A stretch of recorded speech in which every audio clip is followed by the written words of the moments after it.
ಸಿದ್ದರಾಮಯ್ಯ ವಿರುದ್ಧ ರಾಜೀನಾಮೆ ಒಗ್ಗಟ್ಟಿನ ಹೋರಾಟ ಕಾಣಿಸ್ತಾ ಇಲ್ಲ. ಬಿಜೆಪಿಯಿಂದ ಒಗ್ಗಟ್ಟಿನ ಹೋರಾಟ ಯಾವ ಒಗ್ಗಟ್ಟಿನ ಹೋರಾಟ ಬಗ್ಗೆ ಮಾತನಾಡ್ತಿದ್ದೀರಿ? ಬೆಂಗಳೂರಿಂದ ಮೈಸೂರು ಪಾದಯಾತ್ರೆ ಮಾಡಲಿಲ್ವಾ?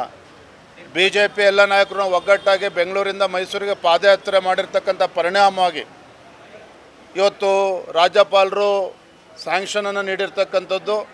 ಈಗ ರಾಜ್ಯದ ಉಚ್ಚ ನ್ಯಾಯಾಲಯ ಕೂಡ ಎತ್ತಿಡ್ದಿರ್ತಕ್ಕಂಥದ್ದು ಒಪ್ಕೊಳ್ತಾನೆ.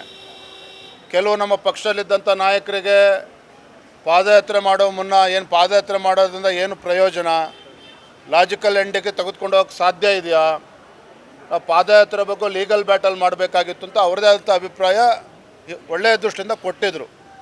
ಆದರೆ ಎಲ್ಲದಕ್ಕೂ ಕೂಡ ನೆನ್ನೆ ಉತ್ತರ ಸಿಕ್ಕಿದೆ.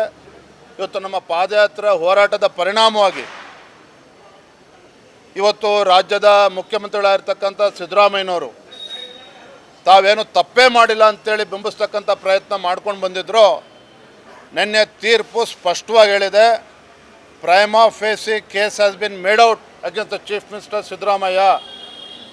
ಮುಖ್ಯಮಂತ್ರಿಗಳು ಸಿದ್ದರಾಮಯ್ಯನವರು ಮೇಲ್ನೋಟಕ್ಕೆ ತಪ್ಪು ಮಾಡಿದ್ದಾರೆ. ಮುಖ್ಯಮಂತ್ರಿಗಳ ಯಾವುದೇ ಸಹಿ ಇಲ್ಲದೆ ಇದ್ದರೂ ಸಹ ಪರದೆಯಿಂದ ನಿಂತ್ಕೊಂಡು ಎಲ್ಲ ಈ ಹಗರಣಕ್ಕೆ ಅವರು ಕೂಡ ಸಾಕ್ಷಿಯಾಗಿದ್ದಾರೆ. ಮತ್ತು ಅವರ ಧರ್ಮಪತ್ನಿಗೆ ಇದು ಲಾಭ ಆಗಿರ್ತಕ್ಕಂಥದ್ದು. ಎಲ್ಲಿ 3 ಎಕರೆಗಿಂತ ಹೆಚ್ಚು ಜಮೀನು ಕಳೆದುಕೊಂಡಿದ್ರು, 40-60 ಸೆಟ್ 2 ನಿವೇಶನ ಸಿಗಬೇಕಾಗಿತ್ತು, ಅಂಥ ಕಡೆ 14 ನಿವೇಶನಗಳು ಸಿಕ್ಕಿದೆ.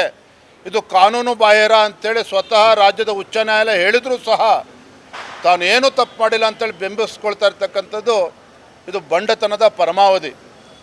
ನಾನು ನೆನ್ನೆ ದಿನ ಅವ್ರ ಕಾರ್ಯಕ್ರಮವನ್ನು ಕೂಡ ಗಮನಿಸ್ತಾ ಇದ್ದೆ. ಪಕ್ಕದಲ್ಲೇ ಕೂತಿದ್ದಂಥ ಗೌರವಾನ್ವಿತ ಉಪಮುಖ್ಯಮಂತ್ರಿಗಳು ಬಹಳ ಗಾಂಭೀರ್ಯವಾಗಿ ಕೂತಿದ್ದರು.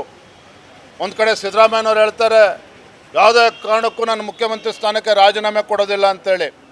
ಎಲ್ಲ ಒಂದು ಕಡೆ ಡಿ ಕೆ ಶಿವಕುಮಾರ್ ಅವರ ಅಂತರಾಳದಲ್ಲಿ ಯಾತಕ್ಕೆ ರಾಜೀನಾಮೆ ಕೊಡೋದಿಲ್ಲ ನಾನು ನೋಡ್ತೇನೆ ಅನ್ನುವ ತೊಡೆ ತಡ್ತಕ್ಕಂಥದ್ದು ಅವ್ರ ಮುಖದಲ್ಲಿ ಕಾಣ್ತಾ ಇತ್ತು.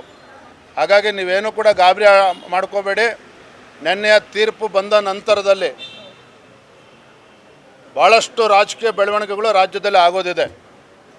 ಮುಖ್ಯಮಂತ್ರಿ ಸ್ಥಾನವೂ ಕೂಡ ಪಲ್ಲಟ ಆಗ್ತಕ್ಕಂಥದ್ದು ನಿಶ್ಚಿತ. ಅದನ್ನು ಯಾರೂ ಕೂಡ ತಪ್ಪಿಸೋದಕ್ಕೆ ಸಾಧ್ಯ ಇಲ್ಲ. ಹಾಗಾಗಿ ಏನೇ ಬಂಡತನ ಪ್ರದರ್ಶನ ಮಾಡಿದ್ರೂ ಸಹ ಗೌರವಾನ್ವಿತ ಮುಖ್ಯಮಂತ್ರಿಗಳು ಭ್ರಷ್ಟಾಚಾರ ರಹಿತ ಆಡಳಿತನ ನೀಡ್ತೇವೆ ಅಂಥೇಳಿ ಏನು ಮಾತನಾಡ್ತಾಯಿದ್ರು ಮುಖ್ಯಮಂತ್ರಿಗಳು ಸಿದ್ದರಾಮಯ್ಯನವರು, ಅವರೇ ಇವತ್ತು ಅಪರಾಧಿ ಸ್ಥಾನದಲ್ಲಿ ನಿಂತಿರ್ತಕ್ಕಂಥದ್ದು ಇದು ದುರಾದೃಷ್ಟ.